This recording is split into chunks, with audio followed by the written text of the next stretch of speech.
Hello, c'est le Maxou. C'est là pour vous présenter deux livres aujourd'hui, un de littérature suisse et un autre de littérature africaine, disons camerounaise. Donc, Mongo Betty et le pauvre Christ de Bomba. Hein? Et puis là, les signes parmi nous de Charles Ferdinand Ramu. Donc voilà, avant de parler de ce livre, de manière très courte, je vais vous dire quelques extraits ou un extrait de chacun de ces livres. Donc on va commencer avec voilà les signes parmi nous que je recommande fortement en cette période de déconfinement reconfiné ou alors en masqué. Je vais vous lire un extrait de ce livre-là, Les signes parmi nous de Ramu. Prang, prang, pang, pang. La chose vous est remise devant les yeux et est posée à nouveau devant vous. Ils meurent l'un après l'autre. Prang, prang, pang, pang, pang. Les plus jeunes, les plus forts, les mieux portants. On les avait envoyés sur leurs deux pieds. Ils nous reviennent dans une caisse. On les avait envoyés en pleine santé, faisant plaisir à voir, grands et gras, gros et forts. Ils vous reviennent fermentés. On n'ose pas ouvrir. Ils vous font peur. Avant d'être morts, ils deviennent noirs. Vite, on ferme le couvercle sur eux. On les visse. Ne les dévissez pas, il fait chaud. Ils ont voyagé. On les a mis dans le fourgon à bagages. Prang, pang, pang. 4 porteurs aussi parce que c'est pesant. Prang, pang, pang, pang. Un enterrement militaire. Un de ces enterrements hauts. Regardez le pauvre père qui suit. Il n'avait que ce fils en âge de l'aider. Ce fils lui a été repris. Ils auraient mieux aimé se battre. Ils n'ont pas pu. Il leur faut mourir pour rien. Il faut qu'ils nous soient pris sans utilité pour personne. Ils nous étaient pourtant utiles, à nous, prang, pang, pang, dans des hôpitaux, point de blessures, point de trous, point de plaies, rien qui se voit, une maladie de dedans. On ne sait pas, une espèce de peste, mon Dieu, ils étouffent, ils deviennent noirs, pourquoi est-ce qu'on nous les a pris? Pang, pang. Voilà. Charles Ferdinand Ramu, Les signes parmi nous, aux éditions Zoé, je vous le recommande fortement.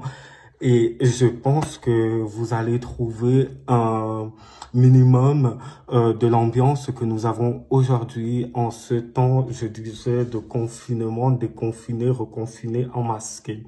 Rapidement, je passe avec Le pauvre Christ de Bomba, un gros classique de la littérature africaine, l'expression française, Mongo Betty camerounais, c'est un livre qui a été publié dans les années 50 en pleine colonisation. Et celui-ci, c'était juste après la Première Guerre mondiale, dans les années 1919. Voilà. Alors, pour Le pauvre Christ de Bomba, je vais vous lire pratiquement les premières pages.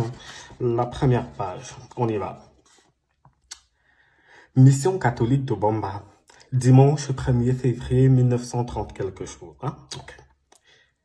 Je pense qu'il n'y a pas blasphème. Oh non, je suis même rempli de joie en songeant que c'est peut-être la Providence, l'Esprit Saint qui a chuchoté à l'oreille de mon père ce conseil. Dis-leur donc que Jésus-Christ et le RPS, c'est tout un.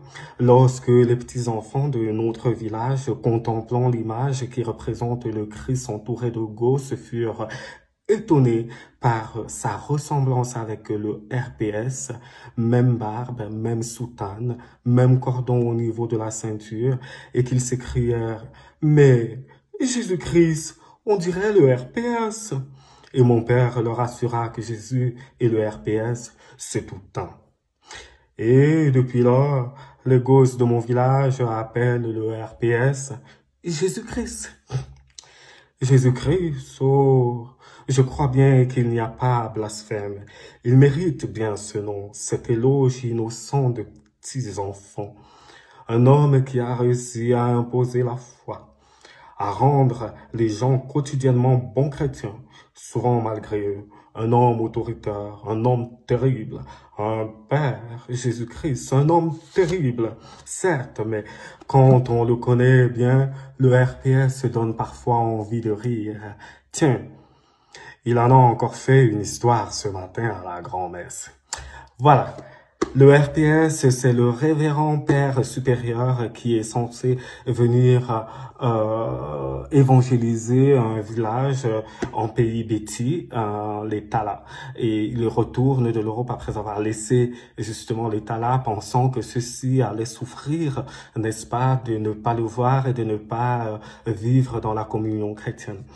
Donc, pour Genève Africa, cette saison, je vous présente ces deux livres, Les signes parmi nous, de Louis-Ferdinand Ramuz, et Le pauvre Christ de Bomba, de Mongo Betty. Alors, merci et à bientôt.